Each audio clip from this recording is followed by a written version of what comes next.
Só quando eu encontro com a paz de Jesus, amém, amados? Amém. Aleluia. Glória a Deus. Amados, Aleluia, glórias a ti. abra o Santo Livro, por gentileza, no Evangelho Eterno de Jesus Cristo, segundo escreveu Mateus, capítulo 17, versículo 14 a 21. Aleluia. Todos, amém? Diz assim então a palavra do Senhor. E quando chegaram à multidão, aproximou-se dele um homem, pondo-se de joelho diante dele, dizendo: Senhor, tem misericórdia de meu filho, que é lunático e sofre muito, pois muitas vezes cai no fogo e muitas vezes na água. E trouxe aos teus discípulos e não puderam curá-lo. E Jesus respondendo disse: Ó geração incrédula e perversa, até quando estarei eu convosco e até quando vos sofrerei? Trazei-o aqui. E repreendeu Jesus o demônio, que saiu dele. E desde aquela hora o menino sarou. Então os seus discípulos, aproximando-se de Jesus em particular, disseram: Por que não podemos nós expulsá-lo? E Jesus lhes disse: Por causa da vossa pequena fé. Porque em verdade vos digo que se tiverdes fé como um grão de mostarda, direis a este monte: passa daqui para colar, e há de passar, e nada vos será impossível. Mas esta casta de demônios não se expulsa, senão pela oração e pelo jejum. Até aqui, louvado seja o nome do Senhor. Podeis se sentar em nome de Jesus Cristo, amado irmão. Aleluia.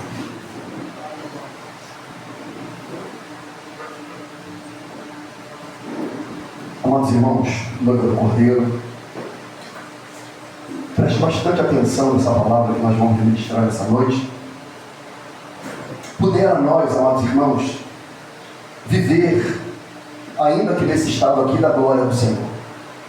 Pudera nós experimentar de maneira eterna e perpétua, assim como é prometido no processo final da glorificação de nossos corpos, experimentar da presença do Senhor. A palavra do Senhor revela de maneira muito clara que Pedro, Tiago e João, eles foram chamados em particular para o monte conhecido como Monte da Transfiguração. E a palavra revela que Jesus Cristo, o Senhor, ele se transfigura diante dos discípulos, de maneira que Pedro não queria sair daquele ambiente. E quem experimenta da glória do Senhor certamente não quer abandonar, não quer sair. Eu costumo dizer de terça-feira que um lugar secreto de oração é o ambiente, é o jardim de comunhão com Deus. Na igreja que eu me converti, aos domingos, às 8 horas da manhã, era chamado jardim de oração. E geralmente ali tinha os mais idosos, não iam muitos jovens. E eu gostava daquele ambiente, como eu gosto até hoje do ambiente de oração. É onde nós experimentamos de fato a presença, a glória, onde nós falamos e ouvimos, onde nós ministramos ao Senhor e somos ministrados, somos tratados. O apóstolo Pedro não queria sair daquele ambiente de glória, de uma maneira que ele nunca tinha visto o Senhor. E a palavra fala que aparece Moisés e Elias ali. Imagina Pedro, amado, como judeu que era, que ouviu as histórias, que pegava o livro da lei e lia, e via os feitos portentosos, aleluia, que Moisés operou pelo poder de Deus. Ele viu ali, amados irmãos, no Pentateuco, Deus operar milagres, prodígios e maravilha. Ele viu ali escrito o dia se transformar em noite. Ele viu a praga das rãs. Ele viu, amados irmãos, Deus sustentar, com glória, o seu povo no deserto durante 40 anos. E tudo isso pela mão de Moisés. Ele leu, amados irmãos, nos pergaminhos que Moisés, pelo poder de Deus, tocou e o mar se abriu e o povo do Senhor passou a pé enxuto. Eu já preguei essa passagem aqui. A Bíblia diz que veio um vento oriental. É o mesmo vento que levou os gafanhotos lá para o Egito. É um vento seco e quente. Ou seja, quando o mar se abriu, Deus soprou um outro vento quente para fazer da lama asfalto.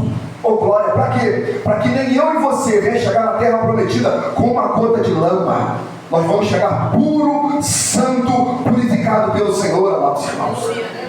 Então Pedro, ele sabia da lei, ele sabia da Torá. ele viu que Moisés operou milagres tremendos. E a Bíblia diz que aparece diante dele ali Moisés, aparece também Elias, aquele que disse: segundo a minha palavra não choverá. E a Bíblia diz que 3 anos e meio não choveu em Israel. Houve uma crise tremenda. A Bíblia diz que Elias orou e fogo consumiu 50 homens. Então Elias era um homem de um poder tremendo, que viveu experiências tremendas com o Senhor. E Pedro diz: Senhor, eu quero ficar aqui.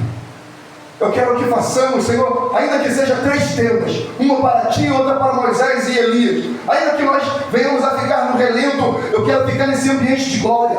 E para fechar, a Bíblia diz que uma voz do céu brada e diz: este é meu filho amado, em quem me comprazo, a ele ouvi. Aleluia.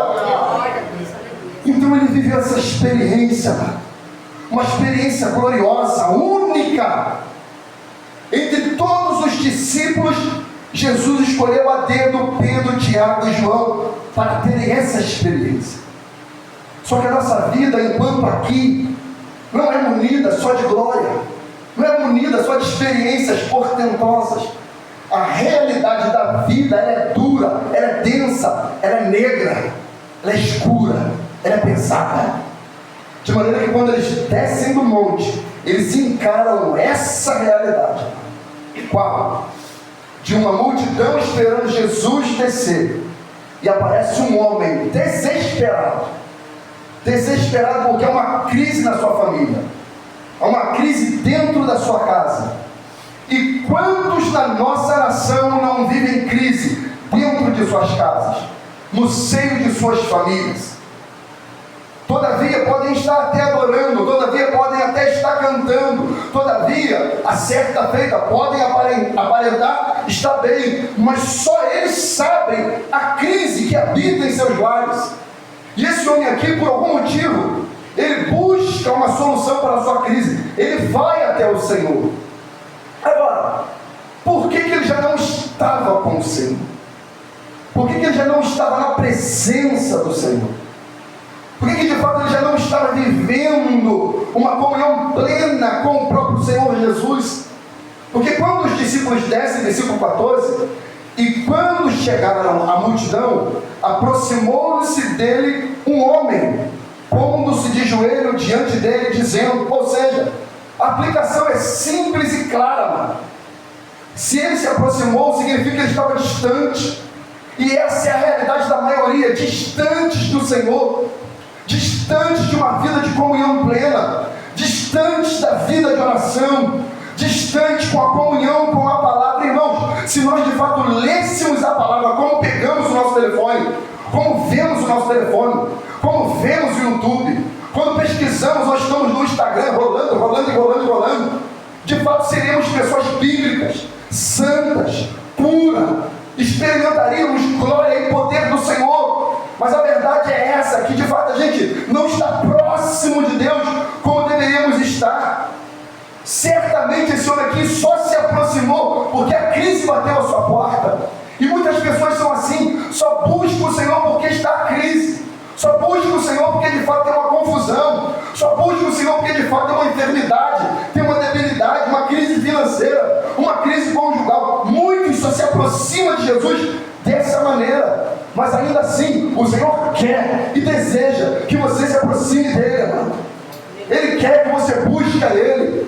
Tiago nos orienta dizendo, Tiago 4,8, chegai-vos a Deus e Ele se chegará a vós.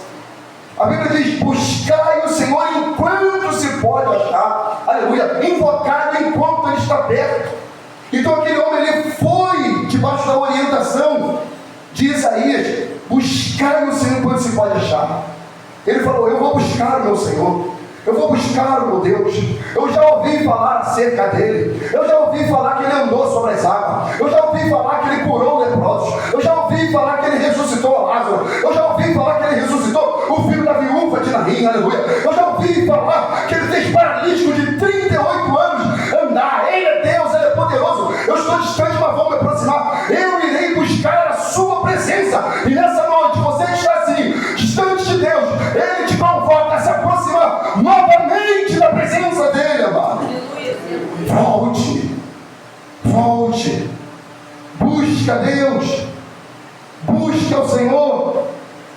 vá até a presença dele.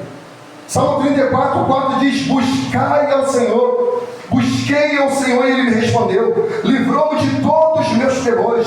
Os justos clamam, o Senhor os ouve e livra de todas as suas angústias.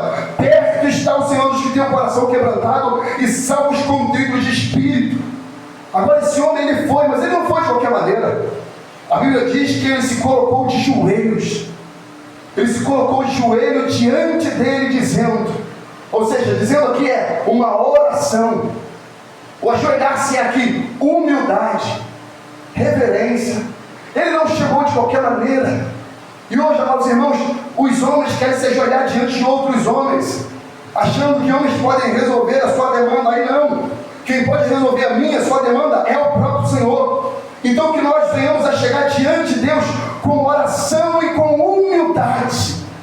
Aquele homem deixou toda a sua vaidade, todo o seu orgulho. Ele não tinha maquiagem, ele não estava com terno, ele não estava com gravata, ele não estava com orgulho, não. Até porque ele não tinha mais. Porque o inferno, ele tira tudo, amados irmãos, que nós temos.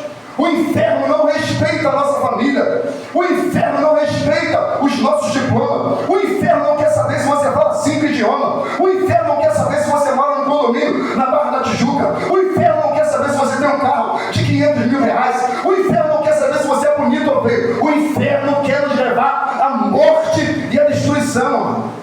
E era isso que estava acontecendo com esse homem. E ele vai diante de Deus com oração e com humildade, com um coração quebrantado, com um coração humilde, com um coração, meus irmãos, despido de qualquer vaidade.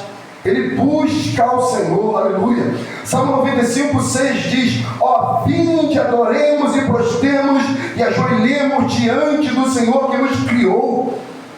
É só diante do Senhor que devemos nos prostrar, devemos nos curvar, devemos se humilhar diante dele. Esse homem chegou aqui assim, despido, sem orgulho, sem vaidade, sem medo de borrar a maquiagem. Ele chegou, meus irmãos, de fato, para que o Senhor olhasse para ele, atentasse. Havia uma multidão, irmão, e todos estavam querendo uma resposta de Jesus. E quem de nós não quer? Eu pelo menos quero, irmão. Eu quero respostas do Senhor. Eu quero que o Senhor atente-se para mim.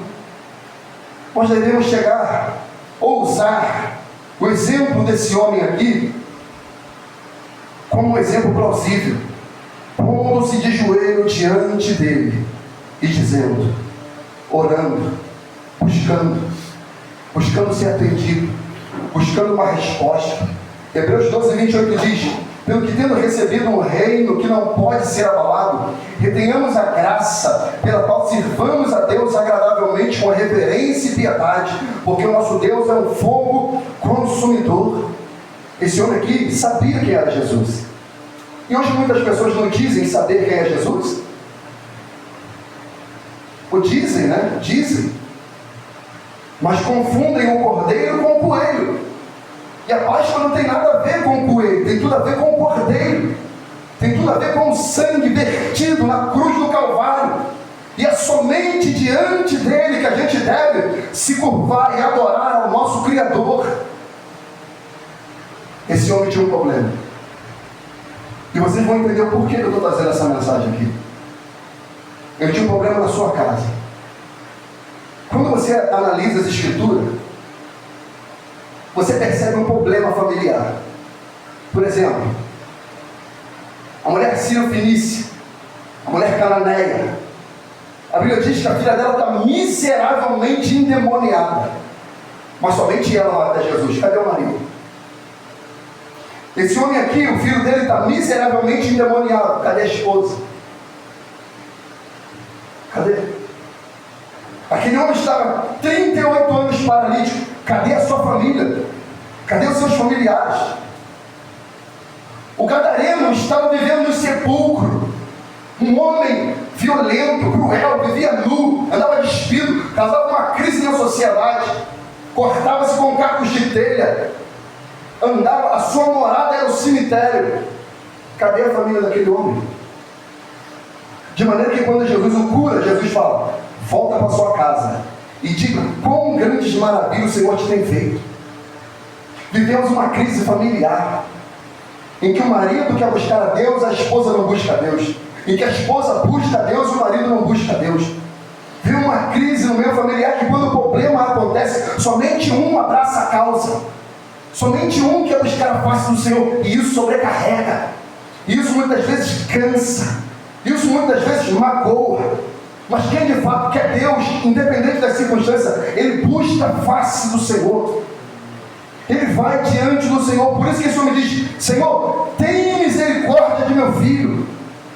Senhor, eu estou clamando pela minha família. Senhor, eu não vou desistir dos meus. Senhor, Satanás pode adentrar da minha casa, mas eu não desistirei da minha casa e da minha família. Eu não vou renunciar ao meu matrimônio, eu não vou abandonar o meu casamento, eu não vou deixar meu pai, oh Deus, nas drogas, na cocaína, na bebedice. Senhor, eu não vou deixar. Deus, tenha misericórdia dele. Esse homem aqui fez um diagnóstico. Ele teve a coragem de fazer um diagnóstico preciso. Ele encarou os fatos. Isso significa que esse homem prestou atenção no filho dele. Ele analisou o filho dele. E sabe qual é o nosso problema hoje? A gente não presta mais atenção nos nossos filhos. A gente não presta mais atenção nos nossos. Porque quando o problema acontece, já é tarde. Mas foram dados sinais, foram dados a nós, irmãos, pistas para que eu e você viéssemos a observar que Satanás estava ganhando campo, terreno. Esse homem aqui, ele fez o diagnóstico tardio, mas encarou. Ele diz: ele é lunático. E Marcos fala que tinha um espírito mudo.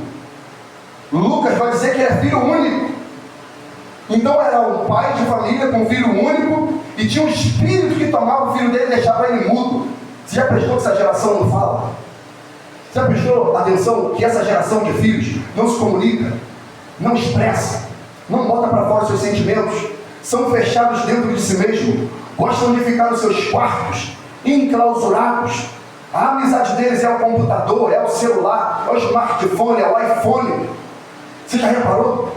Que eles são mudos, eles são calados, fechados, bloqueados, eles são um grande ponto de interrogação. E os pais levam isso com naturalidade. A palavra aqui, lunático, é um termo no grego para alguém com problema psicológico, epilético. Algum problema nos neurônios que causava uma confusão mental. Mas esse garoto aqui não era assim. Mas quando ele observou, ele falou: ué, meu filho agora só fica quieto. Meu filho agora não fala. Meu filho agora só anda de preto, estranho. Meu filho tem umas amizades estranhas. Eu não vejo meu filho em ambientes saudáveis. Meu filho não pratica esporte, não é social. Tem alguma coisa estranha. Devemos prestar atenção nos nossos filhos, amado. O ataque de Satanás é na mente. Satanás quer tomar a mente de nossas crianças. Satanás está entrando com violência na mente das nossas crianças. Quando ele diz aqui, meu filho é lunático, está falando que ele tem um problema mental na mente. E ele diz: Senhor, por causa desse problema, ele sofre muito, ele padece muito, porque quando esse espírito toma ele, o joga no chão, o arrebenta, muitas vezes na água ou traz no fogo. Senhor, quando eu estou fazendo um feijão, de alguma maneira ele se lança no fogo para se queimar. Ele quer dar cabo da sua própria vida. Irmão, essa mensagem aqui é um alerta urgente aos pais, para que observem seus filhos. Eles têm sofrido ataque e a gente não está observando, a gente não está notando. Na nossa pressa nervosa do cotidiano, da rotina, a gente está empurrando a nossa vida com a barriga, e Satanás está encontrando guarida dentro de nossa casa. Eu fiquei chocado, irmãos, quando eu vi que uma menina de 8 anos perdeu a vida por causa de um desafio de internet. Quem viu isso daí? 8 anos de idade. 8 anos de idade, a menina linda, a médica aos prantos, falando: e dando um alerta aos pais. 8 anos de idade. De alguma maneira, alguém manipulou a mente daquela garota a ponto dela achar que se ela apertasse o desodorante, o spray, a aerosol nas suas vias, não aconteceria nada. E aconteceu. Ela partiu, ela perdeu a vida. E essa família está marcada por esse trauma violento. Você se esqueceu de 2017? Do jogo da baleia? Lembra? 2017. Inúmeros jovens perderam suas vidas com o desafio maligno, diabólico do jogo da baleia. Era 50 desafios. E os jovens iam fazendo. E o resultado final desse jogo era atentar contra a sua própria vida. E os pais não estavam vendo, percebendo. Os filhos mudando o comportamento, não via. Só iam observar quando os filhos se cortavam, se feriam, se machucavam. Eu moro num lugar conflagrado, onde o tráfico impera de maneira absurda. E eu noto que quando os filhos ingressam no mundo do crime, eles vão dando sinais. Eles mudam a roupa, a forma de falar, o grupo de amizade muda. Eles começam a abandonar hábitos saudáveis de jovens, jogar bola, brincar, ter amizade, sorrir. Não, eles mudam. E daqui a pouco, vícios. Só que os pais não percebem. Nem os lábios, quando vai mudando pelo uso de droga, os pais não percebem. Quando vê, está no crime. E já tem ali 4 meses, 5 meses, 6 meses, e tá. Mas os pais não conseguem observar. Quando vê, esse câncer ele está todo metastado. Já tomou tudo. Do que lembrar também do jogo Pokémon, pessoas morreram, amado. Porque Satanás está entrando na mente dessas pessoas. Vitimou muitas pessoas. Esses jogos, esses desafios de colocarem fogo em pessoas em condição de rua. Teve agora no Rio de Janeiro um jovem induzido pela internet. E o pai não sabia, a mãe não sabia. E o jovem estava na rua fazendo o quê? Colocando fogo em pessoas em condição de rua. Por quê? Era um desafio. A mente bloqueada, fechada, turbada. Aonde nós vamos parar? Quando chegar dentro da nossa casa? Quando nós formos a vítima? Aí iremos buscar a face do Senhor? Esperaremos o fato acontecer? Ou vamos agir de maneira preventiva? Irmãos, não tem jeito, é o fim do mundo. Não tem jeito, não adianta isso. Vai acontecer, está acontecendo. Outro fato para você ficar de cabelo em pé. Eu estou. Um menino de 13 anos com um jogo maligno e diabólico. Sei lá de onde que apareceu. Esse já era terrível por si só. Roleta russa. Todo mundo conhece como é que funciona esse jogo. Só que agora tem a roleta russa do sexo. Uma menina que estuda num colégio particular, que só a mensalidade custa R$2.000. Uma família de condição, amado. Por isso que eu disse, Satanás não respeita a classe social. Não adianta botar no bom colégio. Não adianta falar inglês, espanhol, francês. Não adianta. Se não tiver o sangue do cordeiro dentro da sua casa. Não adianta. E ela pediu a mãe e o pai para participar de uma festinha. Festinha do pijama, pai. É só os colegas da escola. Onde que é? No condomínio fulano de tal. Ah, pode ir, fulano de desembargador, pode ir. Aí foi. Aí a brincadeira é, os rapazes sentam, ficam eretos, e todas as meninas que estão na festa vão de garoto em garoto, garoto em garoto, garoto em garoto. E essa menina de 13 anos engravidou. Com essa brincadeira maligna de roleta russa. A mãe só foi saber, porque gravidez não tem como esconder. Daqui a pouco o caroço aparece ali. 2, 3 meses, vai ter que falar, não adianta. Pode botar a blusa grande, vai fazer o que for. A melancia já entrou, vai crescer. E ela teve que falar. E quem soube não foi nem a mãe em primeiro lugar. Foi uma professora da escola, que é terapeuta, psicóloga, alguma coisa do tipo. E ela ficou de cabelo em pé. Ela falou, eu nunca vi isso. Eu nunca ouvi falar disso. brincadeira diabólica é essa? Ela falou, mas você sabe quem pode ser o pai do seu filho? Eu não sei, professora. Porque eu fui em todos os meninos que estavam na cadeira. Mas foi só você? Não, todas as meninas. Festa do pijama. Festa do pijama. Outro caso. A menina pediu para ir na festa do pijama, na sua casa, na casa da colega. Chegou lá, o pai da sua colega fez suco para as meninas que estavam na festa. Meninas de 12 a 14 anos. Ele fez suco. E esse homem pervertido, maligno, diabólico, ele colocou os que eles chamam de Boa Noite Cinderela no suco da menina. Só que uma das meninas falou, eu não gosto desse suco. Aí, eu faço para você, qual que você gosta? Aí ele foi ver, não tinha. Ele fez um outro. Ela falou, eu não quero.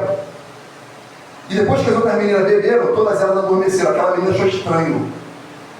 Ela começou a ligar para os pais, olha só, tem alguma coisa estranha. Todas as minhas colegas aqui dormiram. Ou seja, o que aquele cara queria? Abusar daquelas garotas. Festa do pijama. Irmão, com isso eu não estou falando que a gente não deve nutrir uma relação de confiança com ninguém. Não é isso que eu estou falando.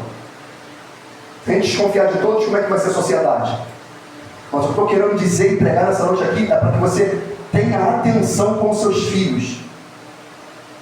Preste atenção com quem se aproxima dos seus filhos. Preste atenção para onde o seu filho vai, com quem ele anda, como que ele está se comportando, quem ele é. Você conhece o seu filho? Você sabe quem é o seu filho? Você sabe se seu filho está mudando como pessoa? Porque essas famílias aqui não sabiam, não prestaram atenção. Está aí, amor. A maldade está aí. O problema está aí. E sabe qual é o problema da sociedade? É que nós somos uma geração incrédula e perversa.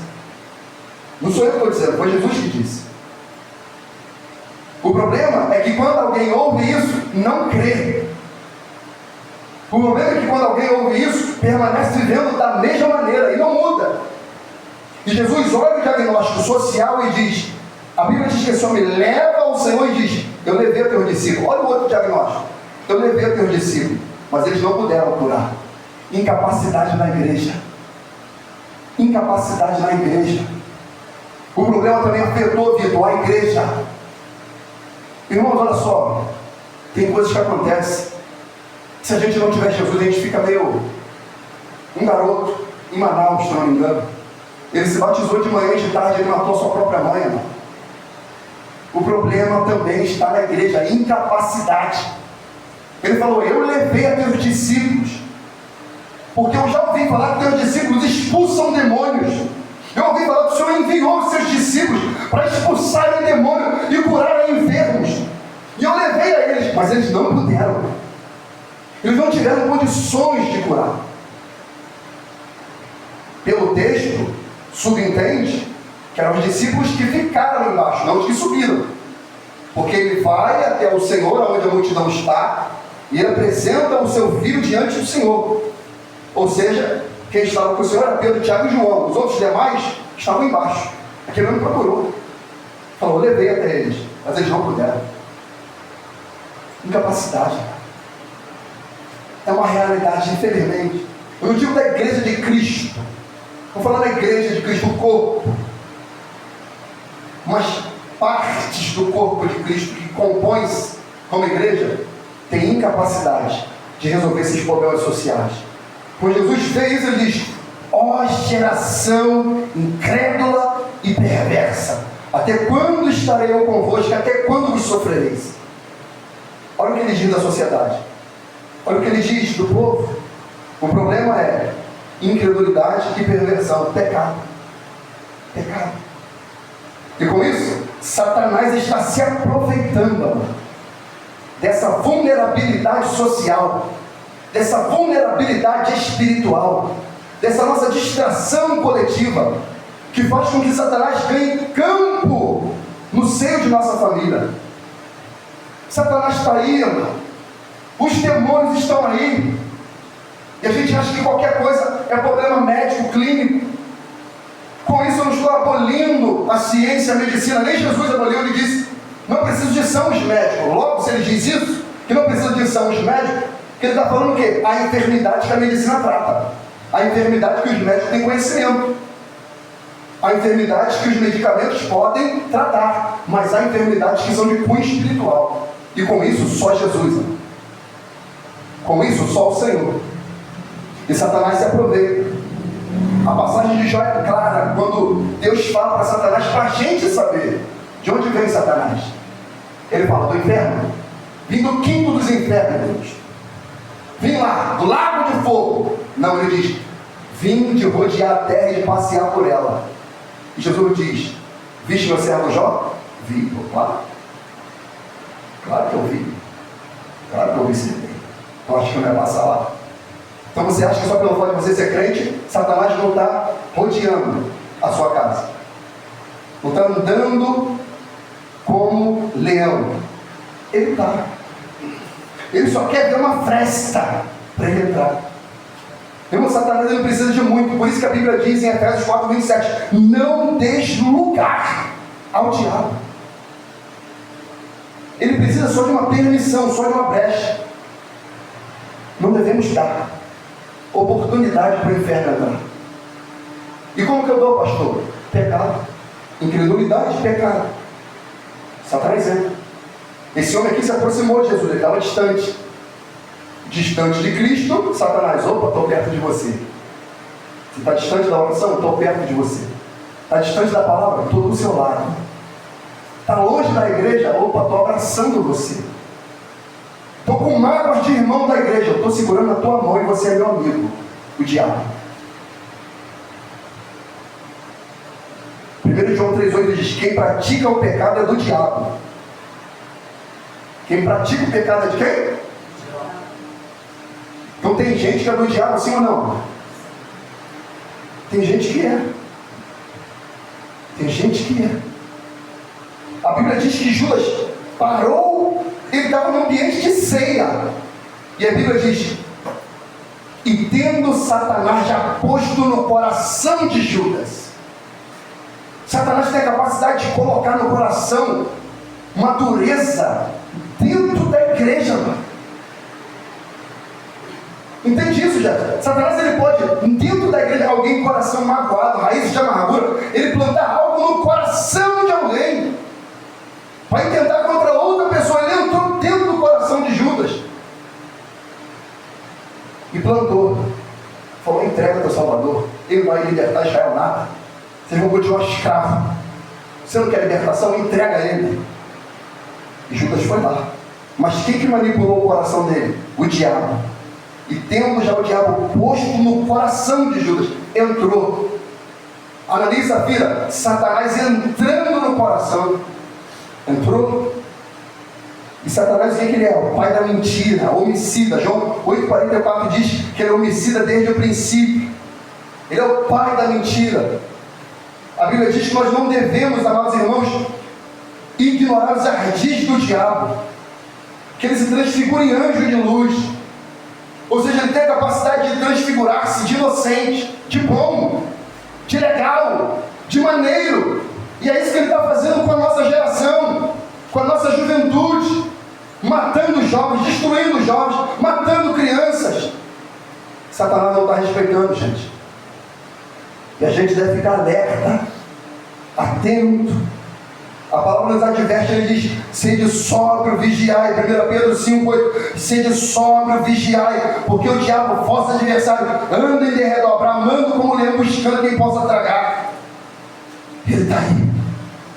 Ele está aí. A gente não deve dormir, irmãos. A gente não deve cochilar. A gente não deve baixar a guarda, porque ele não vai desistir. Ele vai ficar. Até o juízo, ele vai ficar. O caráter dele é maligno, perverso, ruim, vil. Apocalipse 13 diz que ele desceu com fúria. Com fúria. O que ele fazia com esse garoto? Tacava esse garoto violentamente no chão. Tacava ele violentamente na água.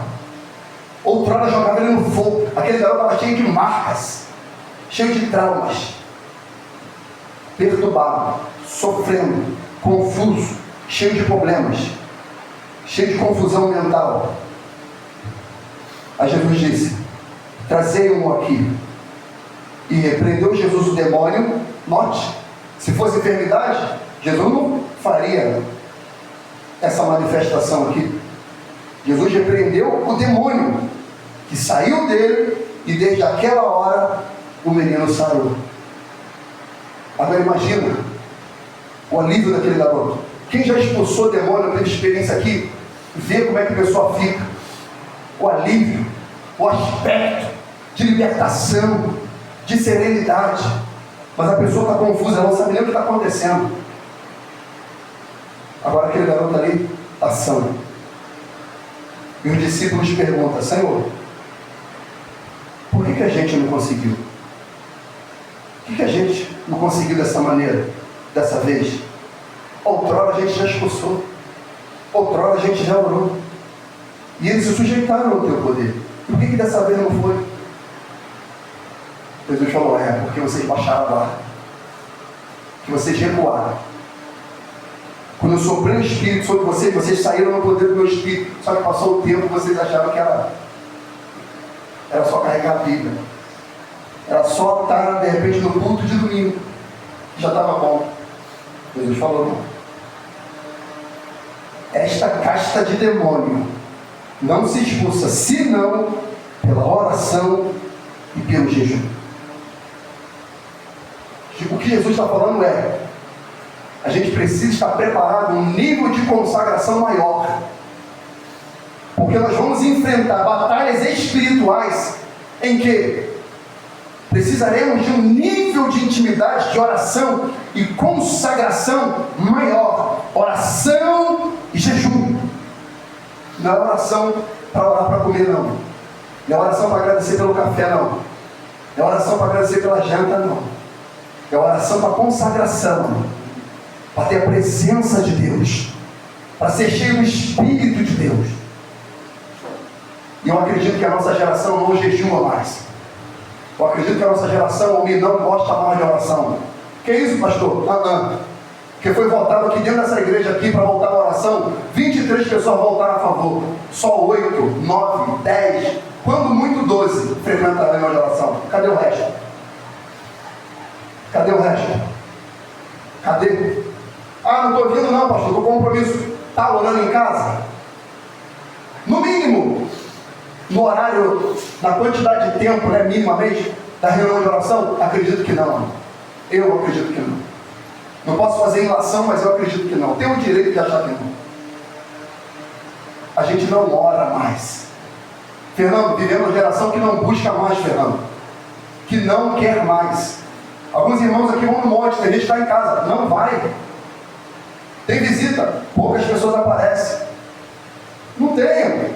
Jejum. Agora chama para comer um hambúrguer. Vai todo mundo. Vamos na Raveira acabar o culto. O quê? Fila. Está cotovelando. Vamos no rodízio. Opa! Eba! Oh, maravilha! Glória do pastor, legal! Vamos orar. Vamos orar. Só meia dúzia.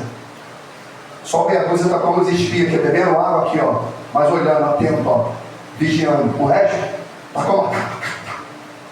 Aí Deus falou: tira. Esse aí estão sujando a água, estão sujando a palavra, não sabe experimentar a palavra de maneira adequada, com prudência, com sabedoria. Tira. Vai só com esses 300 aí. Pode ser pouco aqui na oração, mas só tem guerreiro, amado. Pode ter 2, 3, mas só tem soldado guerreiro. Esse tipo de problema, que alcança famílias, Jesus disse: não sai senão pela oração e pelo jejum. Jesus, logo depois de ser batizado, a Bíblia diz que ele foi conduzido pelo Espírito ao deserto para ser tentado pelo diabo. Ao texto revela: e tendo jejuado 40 dias e 40 noites, Jesus estava preparado. Jesus deixou para a gente um exemplo de preparação, de consagração, de busca pela face do Senhor. A gente não precisa esperar o problema acontecer para a gente buscar. Mas note, quando acontece, a gente não dá um jeito, sim ou não. Sejamos verdadeiros. Quando tem um problema, a gente consegue ajustar o tempo. tem um problema financeiro, tem um problema na família, tem um problema de enfermidade, tem alguma coisa, a gente para tudo, a gente fala, não, eu vou buscar, eu vou orar, vou meditar na palavra. Senhor, tem aqui as suas promessas. Ah, Deus amado, está escrito aqui, fui moço, hoje sou velho, nunca vi o justo da sua descendência mendigar o pão. A gente faz isso.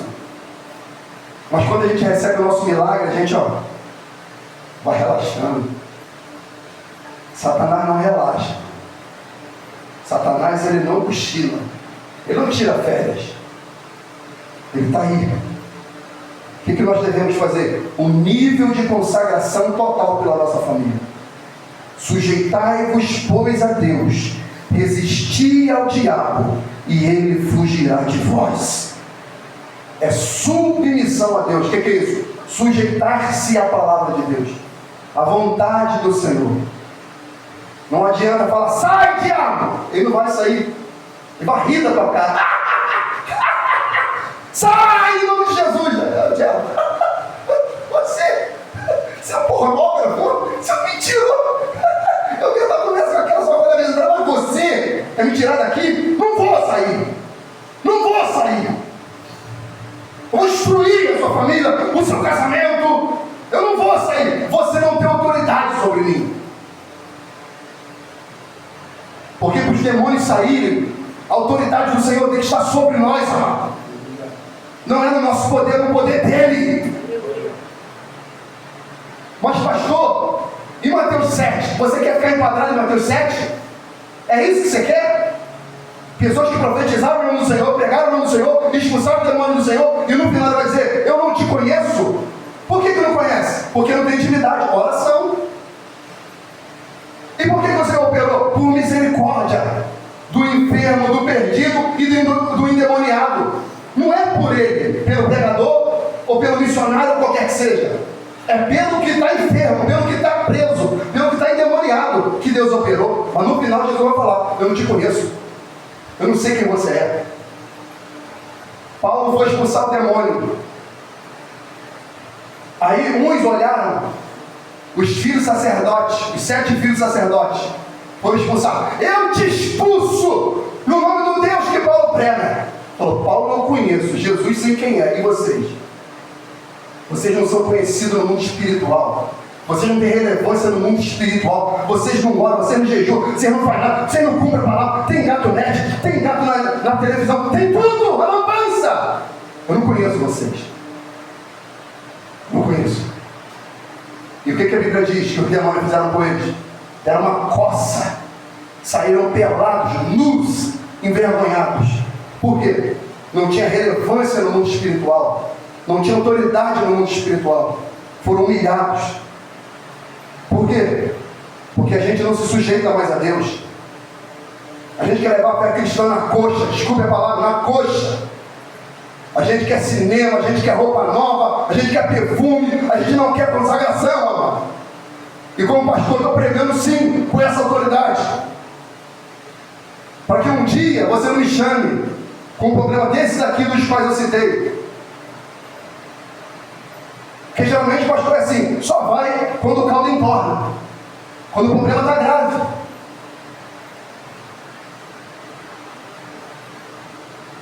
O diabo não vai brincar. Ele não vai brincar. Não vai. Ele não brinca. Ele não brincou com o Jó, mano. Ah, Deus permitiu. Ok. Mas não brincou. Não brincou. Pastor, o que eu devo fazer? Você me deu um choque de realidade. Você colocou um desfibrilador no meu peito e você me sacudiu. Você pegou pelo colarinho e me sacudiu. O que eu tenho que fazer? Primeiro, você deve entender a realidade do mundo espiritual. Segundo, se submeter a Deus com verdade e integridade, amado. Terceiro, vestir-se das armaduras de Deus. Toda ela, não partes dela. Toda ela, eu vou ler agora. O grupo de louvor já pode se organizar, por favor. Efésios 6:10. No demais, irmãos meus, fortalecei-vos no Senhor e na força do seu poder. Revesti-vos de toda a armadura de Deus, para que possais estar firmes contra as astutas ciladas do diabo. Ou seja, haverá um ataque. haverá um ataque. E ele diz, esse ataque vai ser violento de maneira que você vai ter que ficar firme. A sua base vai ter que ser sólida. Senão o seu oponente, o seu adversário, ele vai te tombar.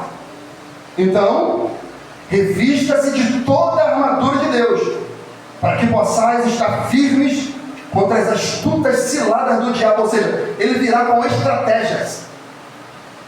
Porque não temos que lutar contra carne e sangue, mas sim contra os principados, contra as potestades, contra os príncipes das trevas deste século, contra as sortes espirituais da maldade nos lugares celestiais.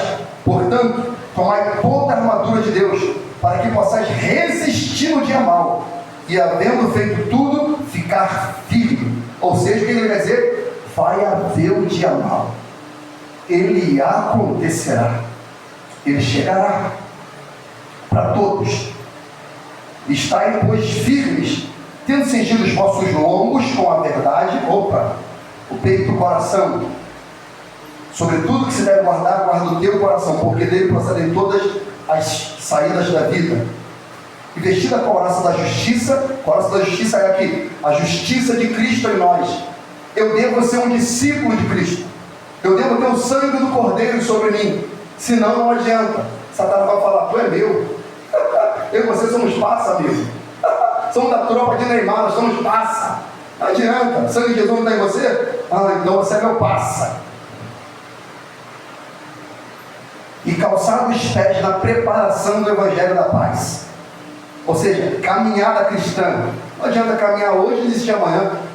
Tem gente que vem num culto hoje, depois 2 meses sem vir. O que é isso? Lê hoje a Bíblia. Lê hoje. Seja 5 versículos, meditou, ruminou, aplicou, viveu. Depois 3 meses sem pegar a Bíblia de novo, não. Tem que estar com a caminhada cristã em dia. E tomando sobretudo o escudo da fé, com o qual podeis apagar todos os dardos inflamados do maligno. Ou seja, ele vai atacar. E tomai também o capacete da salvação e a espada do Espírito, que é a palavra de Deus. Orando em todo o tempo, com toda oração e súplica no Espírito, e vigiando nisso, com toda perseverança e súplica por todos os santos.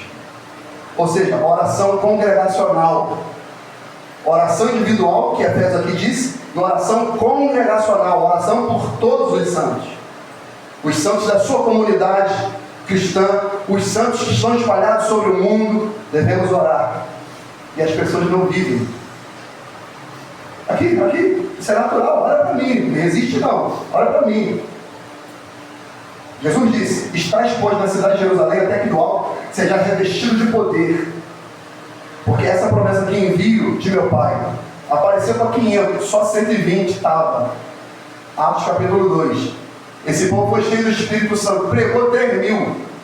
Aí Atos capítulo 3, sabe quem volta depois para a oração, a hora nona? Só Pedro e Tiago. Se eu não me engano, João. Só eles que voltam. Cadê o resto, mano? Já recebi o poder de Deus, oh glória. Aleluia. Maravilha. Mas quem volta para a oração, levanta paralítico. Eles viveram essa experiência. Por quê? Eles falaram, eu recebi ontem, mas eu quero mais hoje. Quem tem a presença de Deus hoje, quer mais amanhã também, irmão. É isso que a gente deve viver. Para isso, devemos confiar nas promessas do Senhor. Então faça a sua parte, que Deus está fazendo a dele, irmão. Há uma promessa sobre nós como família. Repousa sobre nós uma promessa de bênção sobre a família. Está escrito que em Abraão, pela fé, seria bendita todas as famílias da face da terra. Todas. E ele fala, eu vou abençoar quem te abençoar e vou te amaldiçoar quem te amaldiçoar. E em ti, Abraão, serão benditas todas as famílias da terra. Coisa linda é ver uma família feliz, amor. Coisa linda é ver uma família com harmonia, a esposa feliz, o marido feliz, os filhos alegres, as crianças brincando com o pai, brincando com a mãe, um lar saudável. Coisa linda é ver uma família andando assim, o marido pega na mão da esposa e ele vai cheio de orgulho, cheio de postura. A esposa confiadamente segurando a esposa do seu marido, brincando com seus filhos, ela fazendo seus afazeres domésticos com entusiasmo. Coisa bonita é ver uma família saudável e feliz, amor. Por quê? Porque repousa sobre nós uma promessa. E eu não vou abrir mão dessa promessa. Eu serei bendito pelo Senhor. Eu vou tomar posse dessa promessa. Josué disse: se vos parece mal servir ao Senhor, escolhei hoje a quem servis, se aos deuses que serviram vossos pais, da além do rio, ou os deuses da amorreu, cuja terra habitais. Porém, eu e a minha casa serviremos ao Senhor. Eu vou servir ao meu Senhor. Eu vou ficar debaixo da promessa do meu Senhor. Satanás não vai encontrar guarida, praga nenhuma vai chegar à minha tenda, e pelo poder que é no nome de Jesus, nem sobre a sua casa chegará mal algum. Não vai. 2 Tessalonicenses 3,3 diz: mas fiel é o Senhor, que vos confortará e guardará do maligno. Confiamos de vós no Senhor, que não só fazeis como fareis e como vos mandamos. O que ele quer dizer? Olha a interpretação do texto. Fiel é o Senhor, que vos confortará e vos guardará do maligno. Opa! Então Deus vai guardar minha casa. Vou abrir a Bíblia no Salmo 91.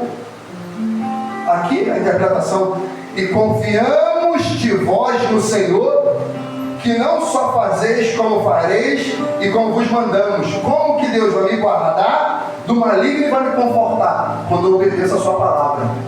Simples assim. Simples assim. 1 de João 5,18. Sabemos que todo aquele que é nascido de Deus não vive pecando, mas o que é de Deus é gerado, conserva-se a si mesmo puro, e o maligno não lhe toca. Quem que o maligno não lhe toca? Aquele que não vive pecando, aquele que é gerado e conserva-se a si mesmo puro. Aí eu deixo falar, aí o maligno não toca. Mas a nossa geração que não gosta da palavra faz o quê? Não, o maligno não vai te tocar. E o cara vive na lambança, vive no tigrinho, vive no joguinho, vive na trambicagem, vive na loteria, vive em tudo quanto é tipo de errado, vendo aquilo que não presta, falando que não presta, vivendo como não presta e quer que Deus guarde. Não vai. Mas agora, se colocar na posição, amado, as promessas do Senhor vão se repousar sobre a nossa vida. As promessas do Senhor vão se repousar sobre a nossa casa. O Senhor operou e curou aquele garoto, mas ele deixou um recado para a gente. Por que nós não podemos, Jesus? Por causa da nossa pequena fé. Porque em verdade vos digo, se tiveres fé como um grão de mostarda, direis a este monte: passa daqui para colar, e há de passar, e nada vos será impossível. Mas esta casta de demônio não se expulsa senão pela oração e pelo jejum.